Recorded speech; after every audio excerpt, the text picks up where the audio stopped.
안녕하십니까 삼덕교회 청년 여러분. 오늘은 5번째 날 고난주간 말씀을 묵상해 보도록 하겠습니다. 마가복음 15장 33절로 41절까지의 말씀입니다.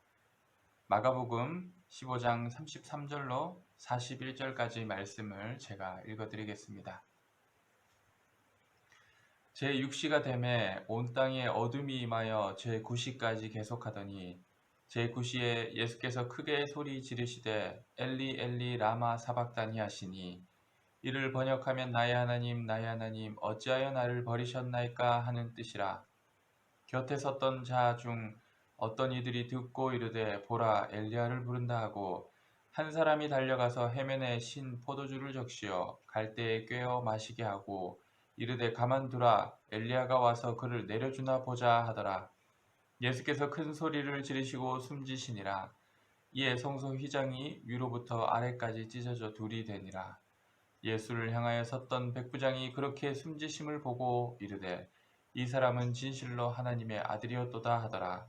멀리서 바라보는 여자들도 있었는데 그 중에 막달라 마리아와 또 작은 야고보와 요새의 어머니 마리아와 또 살로메가 있었으니 이들은 예수께서 갈릴리에 계실 때에 따르며 섬기던 자들이요 또 이외에 예수와 함께 예루살렘에 올라온 여자들도 많이 있었더라. 아멘. 오늘 말씀을 통해서 몇 가지 우리가 함께 생각해 볼 부분들을 또 말씀 안에서 살펴보겠습니다. 먼저 예수님이 죽으시기 3시간 전부터 시작된 어둠에 대해서 한번 생각해 보았으면 합니다. 오늘 말씀에 보면 제6시가 되며 온 땅에 어둠이 임하여 제9시까지 계속되었다라고 말씀하고 있는데요. 제6시는 정오 12시를 의미합니다. 해가 가장 밝을 그때부터 어둠이 시작되어서 오후 3시까지 어둠이 이어졌다라는 것이죠. 장장 3시간에 걸쳐 온 땅에 어둠이 임하였다라고 오늘 성경은 증언하고 있습니다. 이 어둠은 과연 어떤 어둠일까? 다양하게 우리가 상상해보고 또 추론해볼 수 있겠죠. 제가 생각할 때는 예수님이 짊어지셔야 했던 온 인류의 어둠이 거기에 다 담겨 있지 않았을까? 그런 생각도 해봅니다.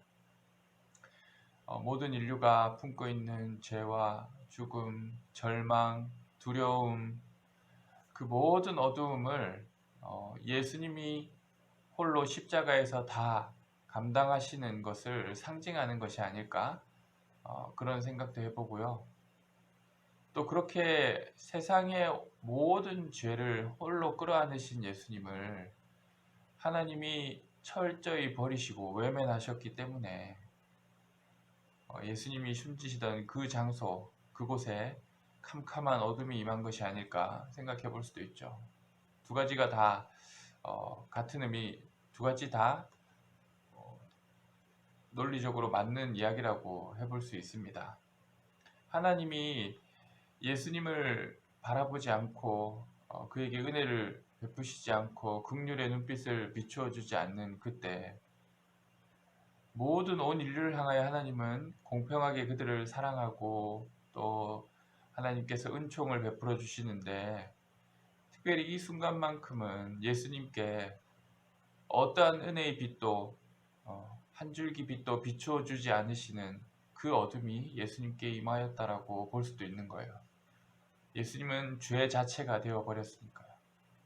우리 모두의 죄를 홀로 다 짊어지고 우리 인류가 짊어져야만 했던 그리고 그 이후로도 예수님이 십자가 지기 전까지의 어둠뿐만이 아니라 앞으로 우리 인류가 짊어지고 살아갈 여러 어둠들, 이 땅의 절망과 아픔들, 그 모든 어두운 것들을 예수님께 다 짊어지게 하시고 하나님은 그 죄가 되신 예수님을 외면하고 얼굴빛을 그에게 비추어 주지 않는, 그래서 암흑이 온 땅에 가득하게 되었다 볼 수 있는 거죠.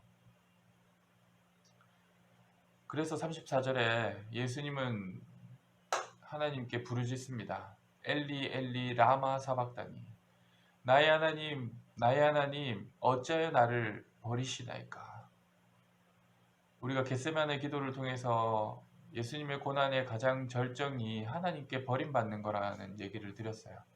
그 일이 이 시간 일어나게 되는 거죠. 예수님은 절규하시죠. 하나님 어떻게 나를 버릴 수 있습니까? 예수님은 온 세상의 죄를 다 짊어지시고 그것을 대속하고 희생하기 위해 십자가에 매달리셨는데, 하나님은 그런 예수님을 응원해 주는 것이 아니라, 공의로우신 하나님은 그 죄가 되신 예수님을 철저히 외면하시고 그에게 한 줄기 섬광조차 비춰주지 않는 그 고통 속에서 예수님이 절규하고 계신 거죠. 그런데 이 절규 가운데 특별히 흥미 있는 것은 예수님께서 이러한 상황에 하나님께 부르짖었던 기도의 말이 우리 사람이 드렸던 기도문을 그대로 사용하고 계시다라는 거예요. 이게 다윗의 기도문이죠. 다윗의 시편 22편의 시작 구절이라고 할 수 있는데요.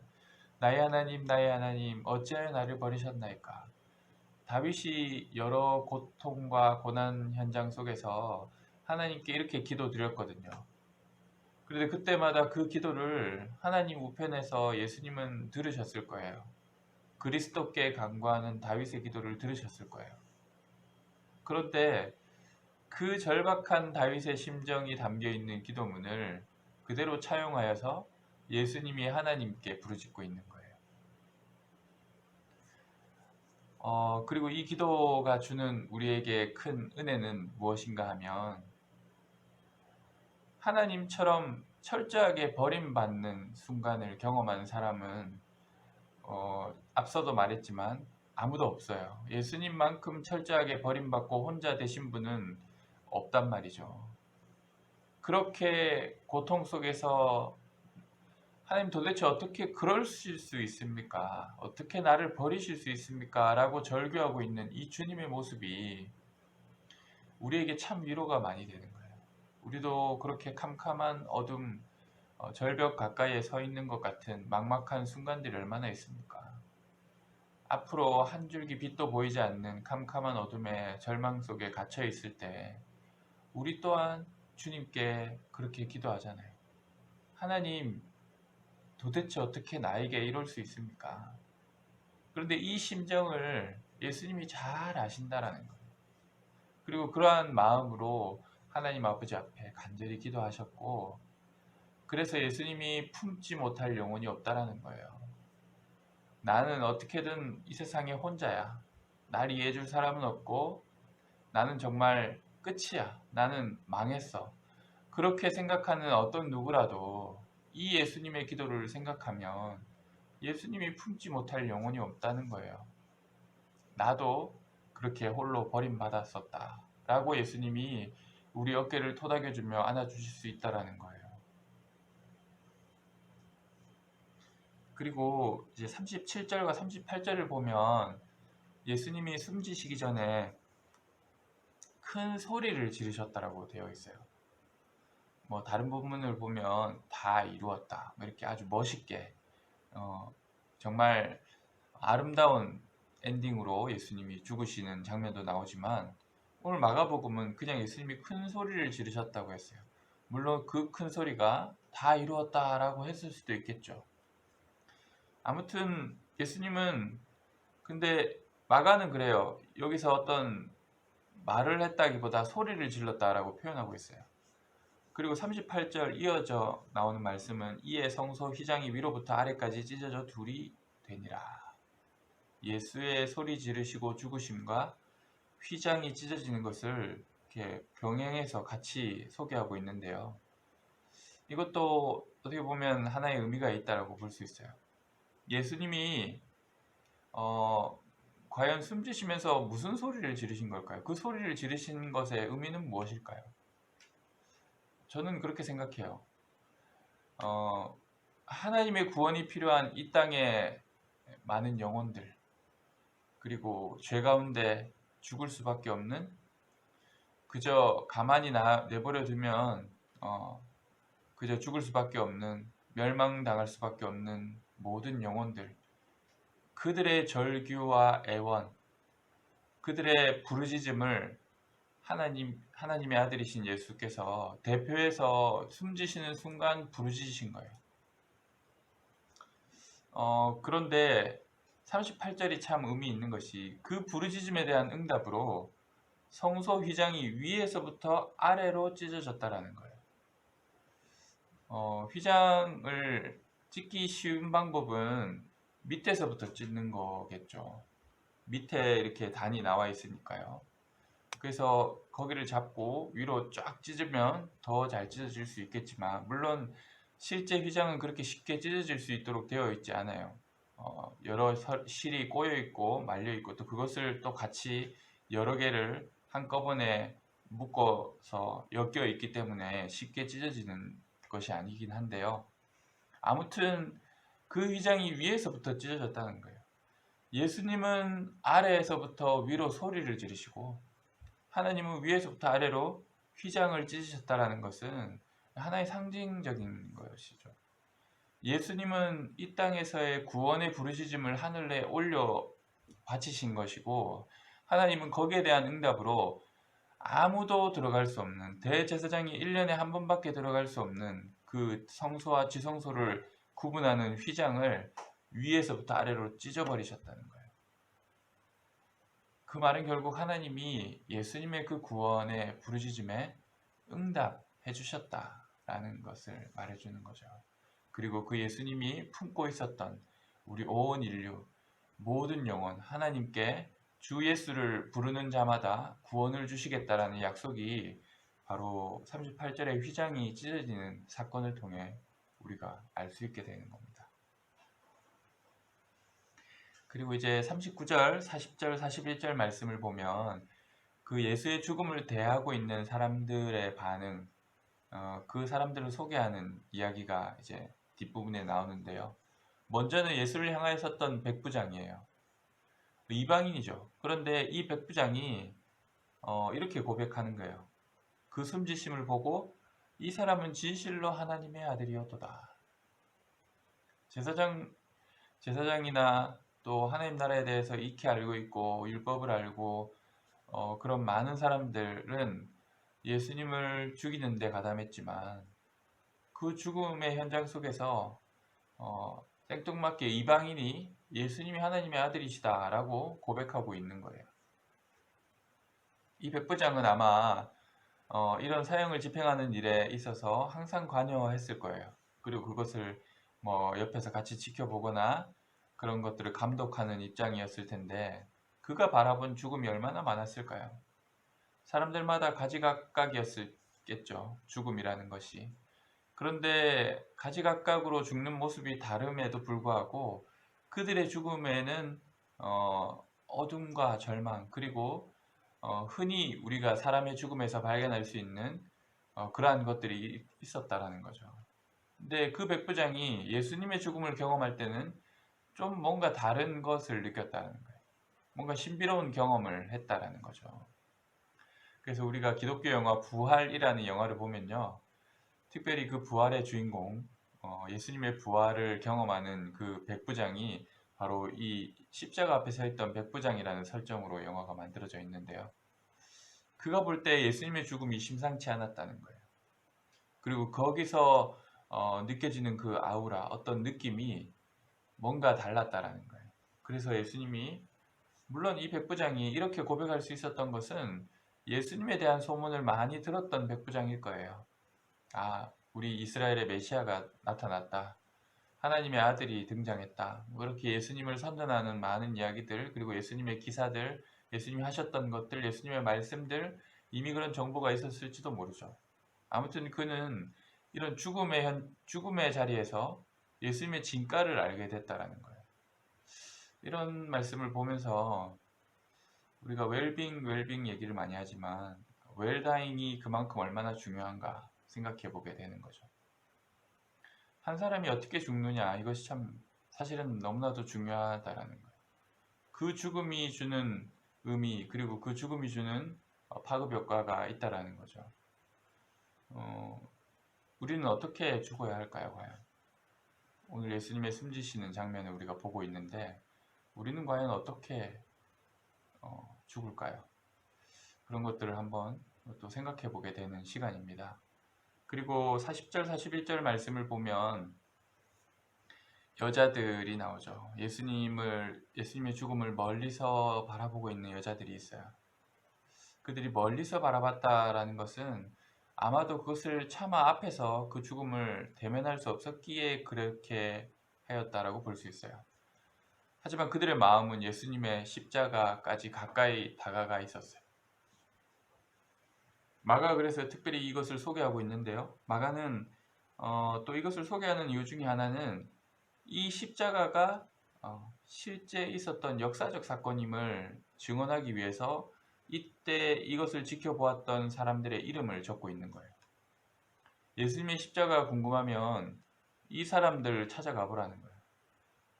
정확하게 증언해 줄 수 있다. 그게 사실이었고 예수님이 그렇게 죽으셨다라는 게 틀린 말이 아니다라는 걸 증언해 줄 수 있는 사람들이죠. 그런데 이 증언을 해줄 수 있는 사람 중에 예수님과 항상 가까이 지냈던 제자들이 한 명도 없죠. 물론 요한복음을 보면 다른 제자가 있어요. 사도 요한은 예수님 곁에서 마리아를 바라보며 예수님이 이 제자가 당신의 아들입니다. 그리고 요한에게는 이가 너의 어머니다 라고 하면서 자기 어머니 모친을 요한에게 부탁하는 장면이 나오잖아요. 근데 어찌되었든 오늘 본문에서는 제자들이 한 명도 없어요. 예수님을 가까이 하였던 자들은 한 명도 없어요. 그런데 이 여자들이 예수님의 죽음을 끝까지 함께하고 있어요. 근데 여기서 우리가 생각해 볼 수 있는 부분은 결국은 사랑이 중요하구나. 이 여자들은 예수님을 사랑했어요. 그리고 사랑하였고 사랑하는 마음으로 섬겼던 사람들이에요.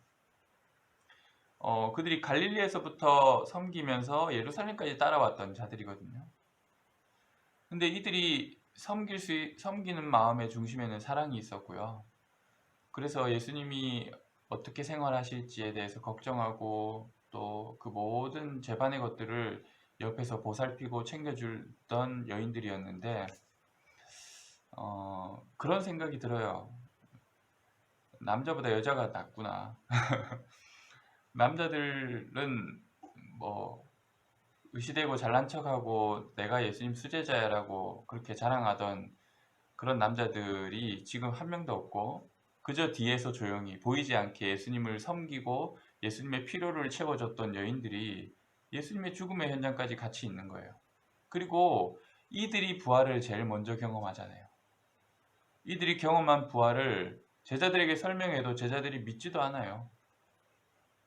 그러니까 실제로 예수님을 정말 사랑하고 예수님을 섬기고 예수님을 가까이 하였던 사람들이 누구인가 예수님의 숨지시는 이 장면에서 우리는 여자들이었다라는 걸 알 수 있죠. 뭐 남자가 이렇고 여자가 저렇고는 사실은 웃기라고 한 말이고요. 결국은 제일 중요한 것은 내가 예수님을 얼마나 사랑하는가. 그리고 예수님을 섬겨본 사람이 예수님을 더 가까이 하려고 하지 그냥 예수님을 내가 원하는 바를 위해서 예수님을 찾고 구하고 필요에 따라 예수님을 만났던 사람들은 섬기는 사람들보다 예수님을 더 사랑할 수가 없어요. 여러분의 삶도 마찬가지예요. 우리가 뭐 흔히 그런 얘기가 있죠. 연인들이 헤어지면 잘해준 사람 그리고 선물을 많이 한 사람이 이렇게 더 마음이 쉽게 떨쳐버리기 힘들고 아프고 괴로워하는 것들을 보게 돼요. 근데 별로 신경 안 쓰고 그냥 자기 위주로 연애를 했던 사람은 헤어지는 것도 빨리 돌아설 수 있겠죠. 내가 누군가에게 나를 내어주고 또 그를 위해서 내 것을 드리고 섬기고 하는 것이 결국 사랑의 표현인 거예요. 제자들은 예수님의 제자들로서 예수님 앞에서 가까이에서 배우고 여러 가지들을 함께 하였지만 그들이 과연 예수님을 제대로 섬겼을까? 그런 의문이 자꾸 들어요. 왜냐하면 자기들끼리 맨날 싸우고 뭐 예수님한테 좀 좋은 자리 한 자리 해달라는 얘기, 이런 얘기는 하고 있는 걸 보니까 과연 제대로 섬기긴 했을까? 이런 생각이 드는 거예요. 여러분의 신앙도 마찬가지예요. 내가 주님을 섬기고 주님을 위해 나를 드리기 시작할 때 주님을 정말 사랑하게 되는 거예요.